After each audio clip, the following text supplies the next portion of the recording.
Bonsoir à tous. Alors voilà, je fais cette petite vidéo pour vous parler d'un film qui est vraiment d'actualité. Vous devriez visionner ce film. Ou alors vous l'avez déjà visionné, mais revisionnez-le. Vous allez voir, c'est passionnant. C'est Gattaca. Alors c'est quoi l'histoire de Gattaca? C'est l'histoire de Vincent qui travaille chez Gattaca, une grande structure, je pense, multinationale. Et donc, son rôle, en fait, compte, c'est qu'au départ du film, bon, il travaille comme homme d'entretien, donc il nettoie les surfaces. À un moment donné, il regarde les surfaces, puis il regarde à chaque fois cette fusée qui part vers Titan. Titan, c'est une lune de Jupiter, de Saturne, pardon, parce que c'est Io, je crois, Jupiter, il me semble. Et donc, son rôle, c'est de pouvoir monter les grades, sauf que, il faut qu'il prenne le rôle d'une personne à un moment donné, parce que cette personne a eu un accident, elle est dans un fauteuil roulant, qui s'appelle Eugène, en fait. Alors c'est son deuxième prénom. Et le but donc de Vincent, c'est de substituer l'identité justement d'Eugène, mais son identité génétique. Parce que figurez-vous qu'à Gattaca, on peut fabriquer des enfants génétiques. Comme aujourd'hui, on peut, par une sélection génétique, choisir la couleur des yeux. Ça existe déjà aujourd'hui. Par exemple, en Californie, il y a des hôpitaux qui font ça. Donc, qui font des sélections génétiques. C'est, à du succès, le meilleur des mondes. Donc, une sélection génétique. Et Vincent, son objectif, c'est d'aller dans l'espace et de rejoindre Titan, cette lune justement de Saturne. Et il en rêve, il veut absolument l'atteindre. Et il va prendre l'identité donc d'Eugène, en fin de compte. Et il va y arriver, bien sûr, à la fin du film. Vous le voyez, je ne vais pas vous spoiler le film, regardez le film. Mais l'aspect qui est très intéressant dans ce film, c'est ce qui est en train d'arriver actuellement. Vous voyez, en fait, ces films de fiction nous dénotent la réalité d'aujourd'hui. Pourquoi? Parce qu'il y a des contrôles. À chaque fois qu'il passe un portique, par exemple, il y a un lecteur, mais le lecteur, voilà, vous devez mettre votre doigt un peu comme quelqu'un qui est diabétique. Il prélève une goutte de votre sang pour savoir qui vous êtes. Et après, il affiche valide ou invalide sur un écran. Or, Vincent, pour faire ça, il est obligé d'avoir tout simplement le groupe sanguin de Eugène. Donc l'autre, il fabrique des poches de plasma, des poches d'urine, et il doit passer soit au contrôle d'urine, soit au contrôle au niveau sanguin, donc hématologique. Et en fait, à un moment donné, dans le film, il se fait trahir parce qu'il perd un poil, mais ce poil, voilà, il n'est pas valide en fait. C'est un poil qui tombe parce qu'il y a la mort d'un directeur.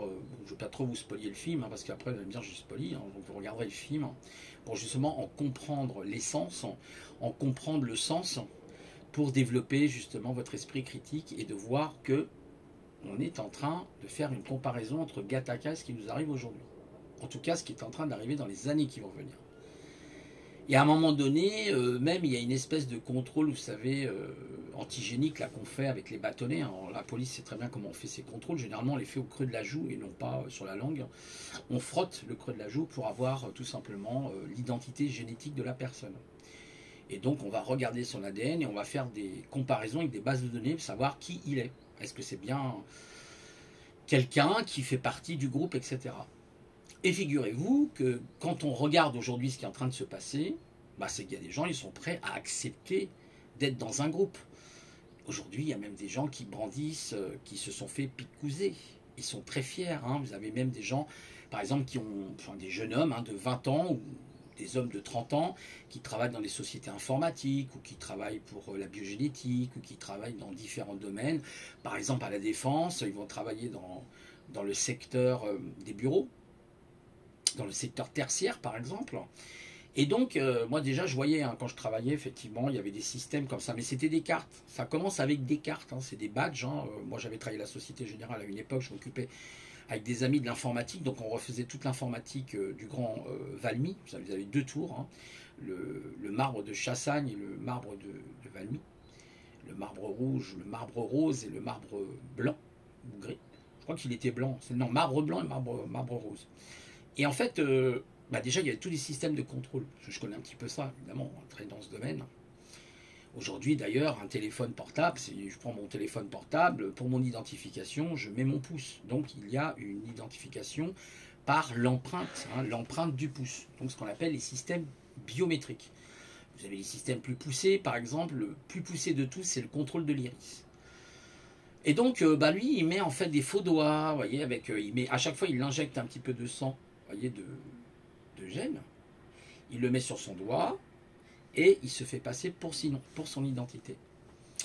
Et ce que l'on voit aujourd'hui, ben, ceux qui n'auront pas de passe feront partie des zonards, feront peut-être partie de la 8e ou 9e zone, si en tout cas ça se met en place. Mais ça a l'air de se mettre en place petit à petit, malgré que je crois qu'il y a eu une annulation de dernière minute. Mais ça ne veut pas dire grand-chose, en tout cas. Ils vont continuer à pousser le truc au maximum suite à cette crise sanitaire qui est la Covid-19. Et donc, eh ben, on se dirige vers un type de société comme ça, fermée, génétique, à l'Aldous Huxley. Voilà, le meilleur des mondes. Hein. Je crois que c'est en 1931 qu'Aldous Huxley avait écrit son œuvre, magnifique, magistrale. Et moi, je l'avais déjà pressenti depuis longtemps. Mais de toute façon, il suffit de regarder les films. Il y en a qui n'ont rien compris du tout. Bon, c'est pas grave, ils n'ont pas compris. On ne va pas leur en vouloir, c'est comme ça. En tout cas, quel est l'avenir? Ben, l'avenir, c'est quoi? Bah, l'avenir, ceux qui vont être les plus malins, entre autres, hein, je pense, alors bien sûr, ce n'est pas la seule option choisie, il y en aura peut-être d'autres. Ça sera les hackers biologiques, les hackers génétiques plus précisément. Les hackers génétiques qui auront compris quelles sont toutes les astuces qu'il faudra trouver pour pouvoir contourner ces contrôles. Et oui. Donc si vous devenez un hacker, un hack, comme le hacking cérébral, le hacking génétique, vous deviendrez le futur génie qui effectivement pourra passer les contrôles éventuels auxquels vous devrez vous soumettre. Après, il y a d'autres options, aller vivre dans la forêt ou je ne sais quoi, mais il y aura des drones qui pourront contrôler par les infrarouges, qui pourront contrôler beaucoup de choses. Et donc, on arrive vers ce modèle de société, que vous le vouliez ou non. On y arrive petit à petit. Bien sûr, il y a toujours, quand on regarde certains films, par exemple, je crois que c'était Demolition Man, où il y a toujours des gens qui résistent, vous voyez, il y a toujours les gens qui vivent, vous savez, c'est un peu les taupes hein, qui vivent sous terre. Alors, est-ce qu'il faudra vivre sous terre? Je ne sais pas, peut-être, hein, voilà, je ne sais pas. Pour les exclus, pour les 8e, 9e zones qui n'auront pas leur passe, par exemple, hein, je prends l'exemple du pass, eh ben, ça sera effectivement très compliqué. D'autant plus que on sait très bien que les élites qui sont vraiment au-dessus vont utiliser toutes ces technologies parce qu'ils sont au courant, par exemple, donc de la génétique, mais pas que. Il y aura des technologies, elles existent déjà, qui sont basées sur les nanotechnologies, les nanoparticules, et voilà. Et donc, dans cette participation du contrôle, vous avez compris qu'il y a la pic-pic. Bah oui, parce que l'ARN messager, c'est quand même quelque chose qui traverse le cytoplasme de la cellule et qui va effectivement poser peut-être quelques petits problèmes. Voilà, je voulais vous faire un petit peu le résumé de ce film, mais très brièvement, parce que je ne vais pas vous spolier le film. Mais c'est une projection qu'on pourrait avoir d'un futur prochain, dans les années à venir, dans les mois à venir, là même peut-être, vous voyez déjà 2022. Projetez-vous sur 2022, et vous allez voir, on va avoir des surprises. Et donc, surtout peut-être le but de réduire la population pour mieux contrôler peut-être, qui sait, les 1 milliard ou le pire, les 500 millions d'humains qui resteront sur la planète Terre. Pourquoi pas? Ce n'est qu'une hypothèse, je suis bien d'accord avec vous. Mais en attendant, ces films-là nous ont mis en alerte.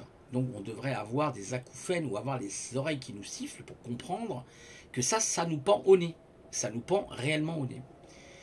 Et ceux qui disent même quelque part, oui mais moi je peux échapper à tout ça parce que je suis un être souverain, il n'y a pas de souci, il n'y a pas de problème. Mais eux aussi sont souverains. Ils sont souverains dans le sens où ils ont la technologie. Vous n'avez... Est-ce que vous avez... Alors il faudra que du coup, vous deveniez un hacker. Et que vous puissiez même devenir un cyber. Vous viviez avec une team, une équipe de hackers biogénétiques, voyez, et informatiques, et dans d'autres domaines comme par exemple les nanotechnologies. Et les intelligences artificielles, bien sûr. Donc, ça présage des choses qui vont être très mouvementées pour le futur de l'humanité. Voyez. Alors espérons que tout ça, ça s'arrête un jour, bien sûr. Il y aura un arrêt, il y aura un coup de frein. Ça, je le pense. Mais en attendant, quand on regarde Gattaca, hein, moi que je vous conseille vraiment de regarder, parce que c'est un superbe film, vous allez comprendre beaucoup de choses, notamment là, actuellement, dans le factuel dans lequel nous sommes. C'est ce qui pend au nez de l'humanité. Ce qui est déjà même le cas. Si vous prenez un continent comme la Chine, un pays comme la Chine, ben, il y a déjà tout simplement le contrat social.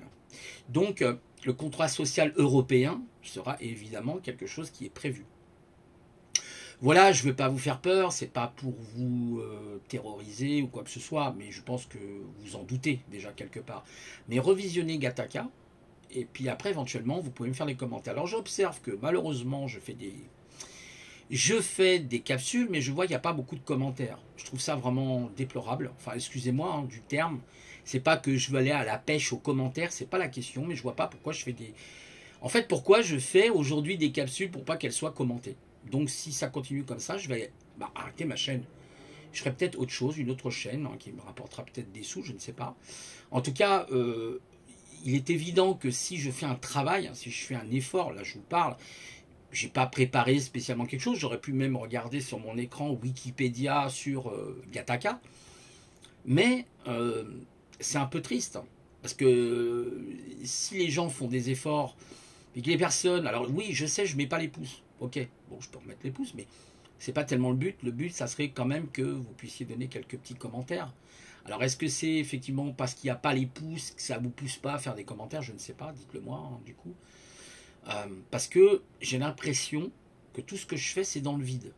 Un peu comme partir dans une aventure spatiale, dans l'inconnu, et moi, je suis découragé. Je vous le dis honnêtement, je suis découragé, et je trouve ça un peu dommage.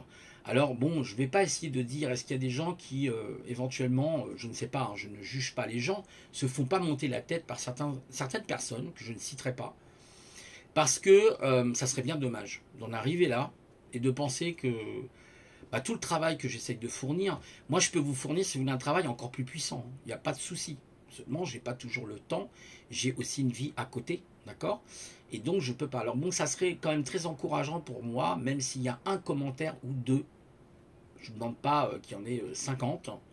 Je sais que ça m'a fait plaisir quand vous m'avez encouragé quand j'ai perdu mon papa. Je vous en remercie d'ailleurs grandement. Vous êtes humain au moins, ça prouve que vous avez de l'empathie envers l'autre, à la différence d'autres personnes. Et donc, votre humanité ne fera que vous apporter de bonnes choses dans la vie. Voilà. Voilà, c'est ce que je voulais dire. Alors, je suis TDAH et je bouge les mains. Attention, faites attention parce que les TDAH, c'est les troubles de l'attention et de l'hyperactivité. Ouais, il paraît que quand on a TDAH, on bouge de partout. Donc, on bouge peut-être les mains aussi. Hein, vous savez, c'est comme les marionnettistes, ils bougent les mains. Voilà. Petit message anonyme. Donc, écoutez, je vous souhaite quand même plein de bonnes choses. Moi, je vous encourage à revisionner Gattaca, ou à le visionner si vous ne l'avez pas vu, parce que c'est un film qui est très intéressant, très bien réalisé. Voilà. Et bien de ce pas, je vous souhaite quand même une bonne soirée, plein de bonnes choses, et je vous dis une prochaine fois, à moins que ma chaîne soit fermée un jour ou l'autre. Allez, au revoir à tout le monde. Bonne soirée.